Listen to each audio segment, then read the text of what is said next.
Hi everyone, it's your boy Zach, and this is Star Trek Discovery, in which I watch Star Trek Discovery while drinking whiskey, because that's how you do it. So this is season 1, episode 6, called Lathe, and I don't know what a lathe is. Usually I would Google what a lathe is to figure out what it means, but I don't know what I know what a lathe is. A lathe is this machine where you like spin things and you'll make like a table leg. I don't know what a leth is. Lethe. So anyway, this is a really good episode of Star Trek Discovery. I really liked it a lot. I liked pretty much all of it. And the thing that I kept thinking over and over again while watching this is the word human. So Star Trek has been kind of a dream of Gene Roddenberry, where he said, in the future, there's no racism, there's no sexism, there's no ism. Everyone gets along and everything's great. Now, he kind of did that with Star Trek, the original series, but there's still obvious personal conflicts with Bones and Spock and all that. But in STNG, or TNG, everyone kind of got along, at least on the surface. So, one of the things that's always been weird about Star Trek, that I think it's always kept people away from it, is that people are kind of perfect on Star Trek. You watch Star Wars, and everyone can kind of identify with Luke or Leia or Han, which are very flawed and realistic characters. Or at least they have the flaws and vices of realistic characters. Whereas STNG, with the exception of probably Geordi, who has a major anger problem. I never noticed that the first time when I was watching the shows when they came out in the 80s and 90s. I always thought of Geordi as a nice guy, but when you watch the episodes again right now, you realize he has major anger problems all the time. So this is episode 6, and like I said, I kind of fluctuate how drunk I am during these videos. I'm kind of learning to, how to drink, because I don't drink that much. So one of the things is you got to be on an empty stomach, and then ice. Ice is your enemy if you're trying to get drunk, because ice will water down your drink. I know it tastes weird to drink liquor when it's warm. So I think that's why when you order like a whiskey at a bar, they'll give you this globe of ice, because I think it makes your whiskey cold, but it doesn't water it down as much. I'm just taking like 5 or 6 cubes of ice and putting it in there, and it kind of waters it down. So I actually had 2 glasses today, which made me super drunk. But despite being super drunk, I really, really enjoyed this episode. So this one is Sarek there's an assassination attempt on him by one of the what are they called? Logic extremists. They're basically the Taliban of the planet Vulcan. They are Vulcans who take things to an extreme, and they want to destroy or kill anyone who kind of ruins the exquisite harmony of the Vulcan. What's the word? Not religion. Ethos. So anyway, he's on a shuttlecraft. He's going to make some negotiations, or attempted negotiations, with the Klingons, and some freaking nerd injects himself with something, and it makes his body literally turn into a bomb. And he tries to kill Sarek, but he kind of mansplains before trying to kill him. So Sarek figures out what's going to happen, and he puts up a little force field that protects him. But he still gets injured, and what happens is he's connected to Michael Burnham, his ward. A lot of people say it's his daughter, but he describes her as his ward. So they're connected because of the Vulcan mind meld, something with Katra. Katra is like souls for Vulcans. but they're kind of connected. So obviously, when he's near death, he is connected to Michael. And so they go through this interesting thing where they're talking about the scene where he's trying to get her into the Vulcan Science Academy, which is seen as a higher level prestige than Starfleet. Starfleet is seems to be a second choice for Vulcans. So he's talking to some freaking nerd, and they're basically saying, you know, it's really insulting. He's saying that both Michael Burnham, who is not Vulcan at all, but who has been raised under the Vulcan ethos, and Spock, who is half Vulcan, this Vulcan nerd describes them as both being experiments. So I just watched Star Trek 2009, and there's this great scene where Spock is getting accepted into the Vulcan Science Academy, and they say, oh, you know, it's so great that you were able to pass all the tests despite your handicap. And Spock gets a little bit gresso, and he's like, oh, really? What handicap is that? And they go, your human mother. And he's like, earmuffs, fuck y'all, I'm going to Starfleet. So he goes to Starfleet. You can take the earmuffs off. So it's kind of one of those things where the Vulcans, since they're being very logical, they'll just be really blunt, and they'll insult the hell out of you to your face. And they'll be like, your son and your adopted daughter or your ward are both experiments. You're basically trying to like virtue signal. So Sarek, he's offended, but he's kind of trying not to be like, obviously he's an alternate version of a Vulcan, but he's trying not to act like that. So he gets kind of ashamed, but he doesn't want to show it. So this episode is about him being near death and kind of his shame of, you know, like, I interpret it as him not standing up for his adopted foster daughter, whatever, and his biological son. And so he's kind of dealing with that guilt over it. So Michael Burnham gets tied into that. They do a little shuttlecraft ride with Ash Tyler and Tilly, and they're going to try to find him. So one of the things I liked about this episode is everyone's very human. There's Captain Lorca, who in the previous 5 issues has just been, or episodes, has been presented as just like a hard case asshole. So I was in the Marines, and I've encountered people like that. You know, just they're very kind of, it seems like they're cruel. And if you get to know them, you know, and you just don't mentally check out or quit or whatever, you kind of you realize there's a method to the madness. That they're cruel not because they are cold-hearted, but because they care, and that the nature of the job is cruel. You know, war is cruel.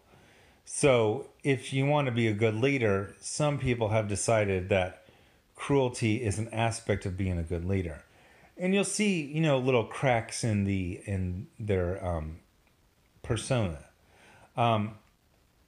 So one of the things I really liked about this episode is that Lorca has kind of cracks in his persona. He meets with Admiral Cornwell, who it seems like they are peers. Like they probably went through Starfleet at the same time, and I'm pretty sure they've hooked up probably multiple times through their career. It looks like they probably hooked up in Starfleet, probably a couple other times, but she goes to him to basically say, hey, you were a prisoner of war, you were tortured, and now you're back in your captaincy, in your captain's seat, no pun intended, and you're acting like nothing ever happened. Obviously, you've been traumatized, and I don't really trust you because you're acting as if you weren't traumatized. So what's up? So he basically explains himself very well. Now, I've read the Wikipedias, and I know that, or I think, if I remember correctly, that Captain Lorca is actually he's from the Mirror Universe. He's a double agent, if I read the Wikipedias correctly. his sensitivity to light is supposedly a trait of people from the mirror universe.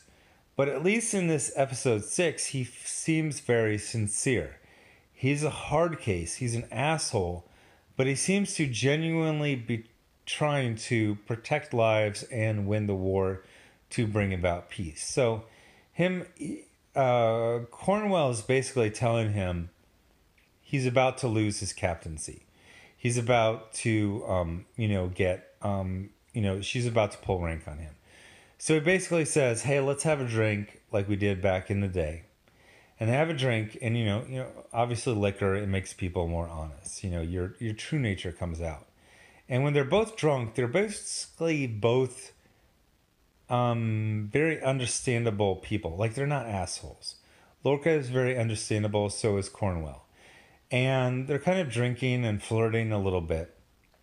And Cornwell basically says, I'm going to take your captaincy from you.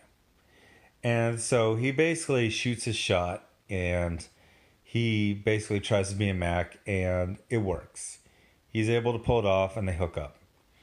But his trauma comes to the front.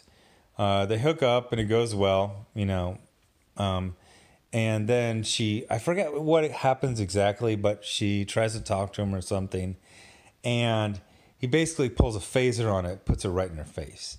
So she's like, what the hell? Are you going to pull a phaser on me? We were just hooking up like 1 hour ago. She's like, this is proof. You've been damaged by your trauma from being a prisoner of war. I'm going to recommend that your captaincy gets taken from you. And then you're going to go through some counseling, and then maybe you will get your battery may run out soon, 14%. Okay, so got to keep an eye on that. I got to wrap it up.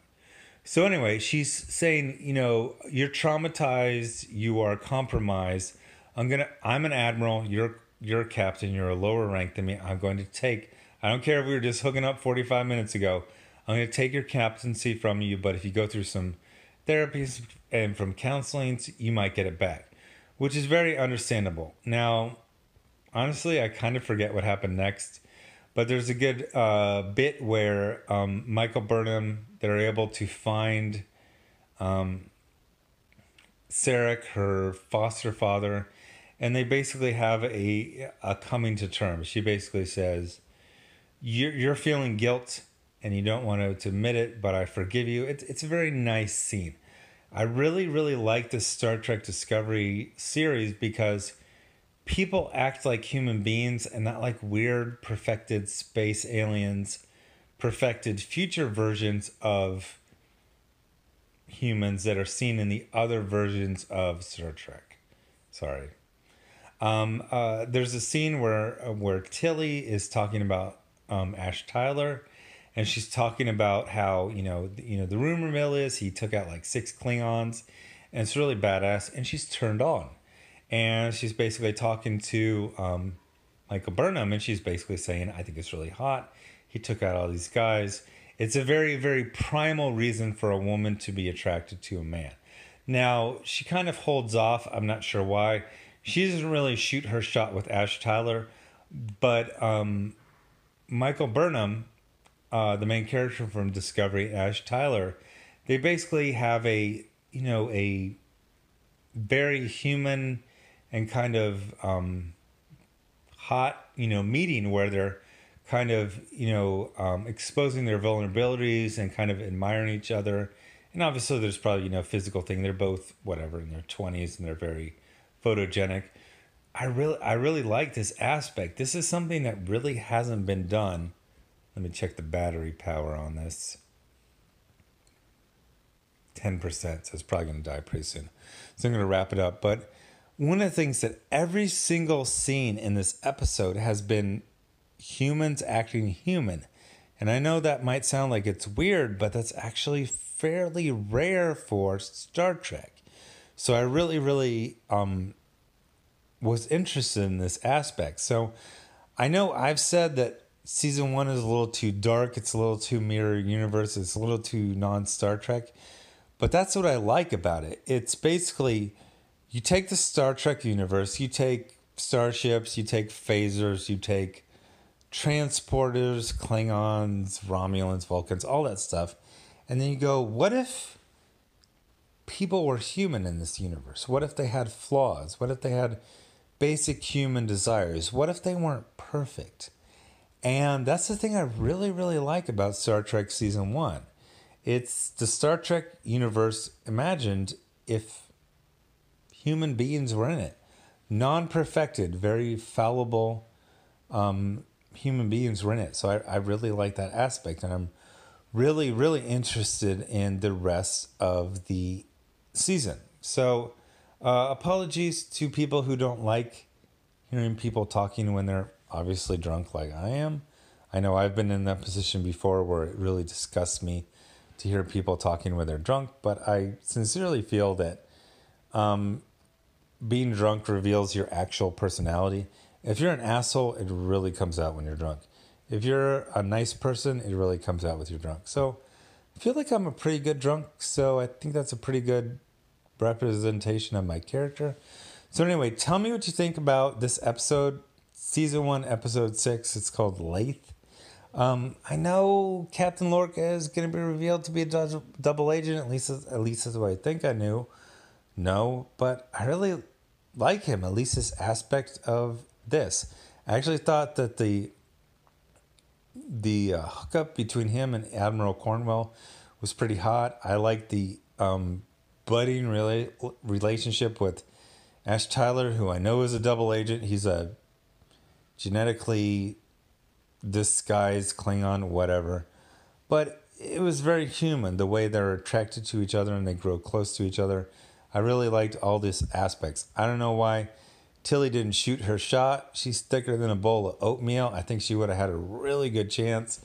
But anyway, tell me what you think about this episode. Tell me what you think about Season 1. Tell me what you think about me being super drunk, reviewing episodes of Star Trek.